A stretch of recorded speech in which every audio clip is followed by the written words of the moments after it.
Hey, I'm Rahul, and I'm a third year biomedical engineering PhD student. And I'm going to tell you how I published my first paper in grad school. Now, I published my first author paper right at the beginning of my third year of my PhD. And if I knew then what I know now, it would have been a lot faster. So I hope that with the information I'm about to give in this video, that you can publish your first paper in grad school without a lot of the difficulties that I faced when I was going through this process. So the first thing that you need to think about is, this sounds obvious, but what is the topic of your paper going to be? Now, if you're in a PhD program by this point, I hope that you already know what this is going to be. And if not, I hope your PI assigns you a project that you like. But in my case, I already knew what essentially my topic was going to be as soon as I started. And I got kind of lucky in a sense because the project that I was on had already been kind of started by the previous PhD student on his way out. And when he graduated, I took over this project. And from what I've heard, this is actually quite common in many labs. So typically when a senior PhD student graduates, whatever he or she is working on will get passed on to the existing students in the lab. So that's kind of what happened to me. So some of this data from this project was submitted in a paper back when I was in undergrad. So something that's a little unique about my story is I did my undergrad and my PhD in the same lab, and I switched right after my undergrad. I took maybe like a 6-month break or so before going into the PhD. So the paper was already submitted, but it was actually rejected in the review process. And during this time, actually, our lab moved buildings. So we moved from one building to this brand new building that was being built on campus. And my lab involves building like DIY microscopes to do our experiments. So we had to disassemble everything and then move to a whole new building and rebuild everything from scratch pretty much. So we had to start over, and then when we got the review from that paper back, we saw that we had to run a bunch of the experiments again. And we couldn't even do this because we had to rebuild the whole system. So actually I spent most of my first year of my PhD doing just that, rebuilding the whole system. So I actually ended up redoing pretty much all of the experiments of this paper, but I actually think this was a really nice opportunity for me because it helped me build mastery over the techniques in my lab over that first year of my PhD. So I ended up working on this paper and redoing all the experiments and doing the additional experiments that we needed to justify our claims for the review response. And I did this throughout my first year, and I believe right at the beginning of my second year of grad school, we resubmitted the paper again. And so it took pretty much a whole year to rebuild the entire system and resubmit the paper with new experiments. And then we had another round of review with additional experiments to do because basically we saw this interesting phenomenon, and the reviewers wanted to know what the mechanism of that was. And to do that, we'd need to do a whole new round of experiments to dive a little bit deeper.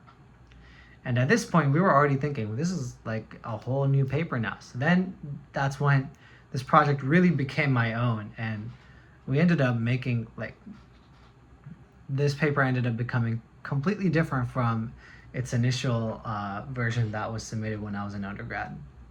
So I ended up redoing these experiments, pretty much rewrote the whole paper, then finally submitted.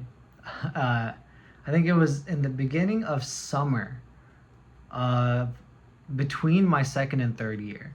So this took an immense amount of time to actually get submitted. And we went back and forth with the reviewers many times. And then after that, it was finally accepted during the start of my third year of my PhD. So that was my story. And to be fair, I think that's fairly uncommon. From what I know, the review process typically doesn't take, what is that, like 2 or 3 years to complete. Typically, the cycle is more like 6 months to 1 year. But we had the very unique circumstance of having to disassemble everything in our lab and rebuild everything from scratch in a new building. So one thing to keep in mind when you're thinking about publishing a paper is that there are different types of papers. So you may already know that there's review articles. So this is kind of a paper that summarizes the work that's been done in a field. Maybe it covers the latest technology and the recent developments on a specific topic. Now, these are not really considered research papers. They're definitely very important. Actually, they are very much considered research papers, but they typically don't count towards your PhD. And then there's conference papers that you submit. If you're going to speak at a conference, sometimes there's an option to write a conference paper, and that gets published as well.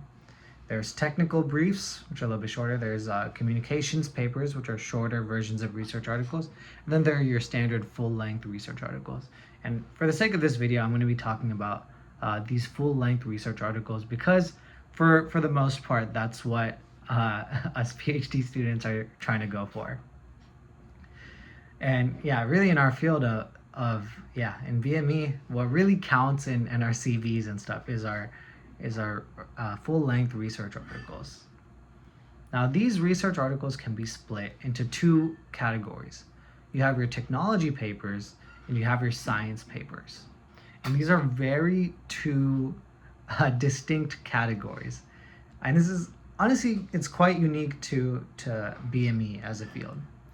And typically, the science papers are a little bit easier because you're just executing the experiments based on tools that you probably already know how to use. They're already established in the field.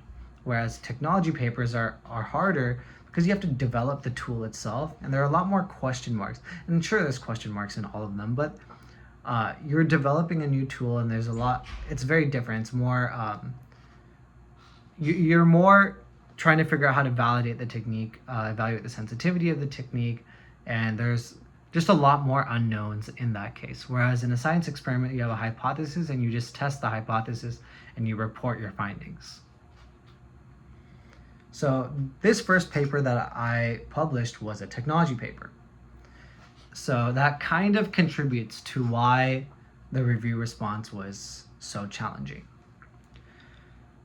And something that just popped into my mind. Another really important factor to consider is the journal that you're going to publish in. So after you decide what the topic of your research is, so that's mostly decided by your lab. And when you're applying to your PhD, you should choose your lab based on that to some extent. Then you figure out, okay, what kind of paper are you going to write? Are you going to write a technology paper? Are you going to write a science paper? And then you need to think about which journal you want to publish in. And ideally, you want your work to be read by the right people. So this is the community in which your work is relevant, and the community that will cite your work. That's the eventual goal. You want people to actually read your paper who are interested in your field.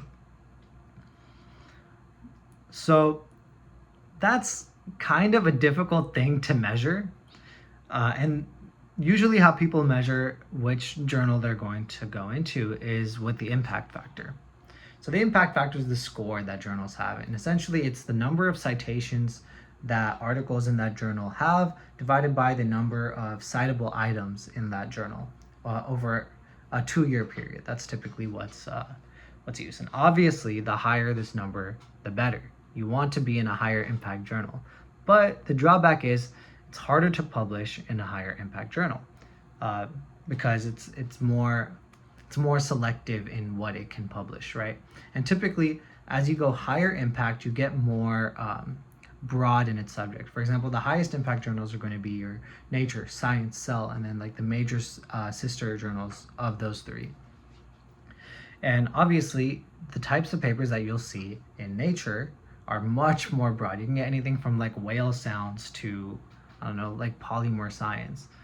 Whereas You can get super specific, like the Journal of the Physics of Fluids in Biomedical Materials or something like that. And it'll be a very specific thing, which might be a really good fit for your research, but it will have a lower impact. So there's kind of this trade-off that you have to make when you're selecting your journal. So typically what you do is you go for the highest impact journal that you think you can get accepted in.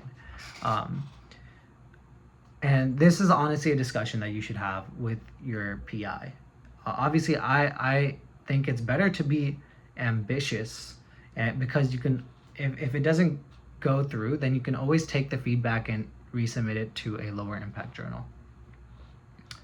And that kind of leads me into my next point, which is the review process. And I think this is the single most important thing to consider, and also, on the other hand, the biggest hurdle to publish in biomedical engineering.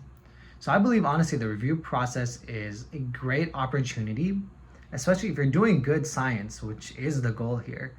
It's a great opportunity to get feedback from other researchers in your field. So this is like what makes science so great. It's peer reviewed, and it's done so through the review process. However, I've heard of many situations, and this was kind of my situation too, which is why my review response took so long, is that you can get into these circular arguments with the reviewer. Maybe the reviewer is not well versed in your field for some reason, and you kind of get into these circular arguments. And that's when sometimes the editor has to step in. And it either works out, like it did in my case, or you end up resubmitting to a different journal. So it ended up working out in my case, but I don't even think it's a bad thing to resubmit. Oftentimes we think of it as like a failure that our paper got rejected from this journal, but oftentimes you'll get really valuable feedback, especially if you have to do a lot more experiments like I had to do. I believe that my paper now is so much better than the original version that we submitted. And even though it ended up in the same journal, it's a much higher quality paper and it's better science. And I don't know, in some cases you end up doing more experience, you can go for a higher impact journal through the review response. Anyway, that's the story about how I published my first paper, and I hope you can take some of this advice to help you publish your first author paper. Hope this helps.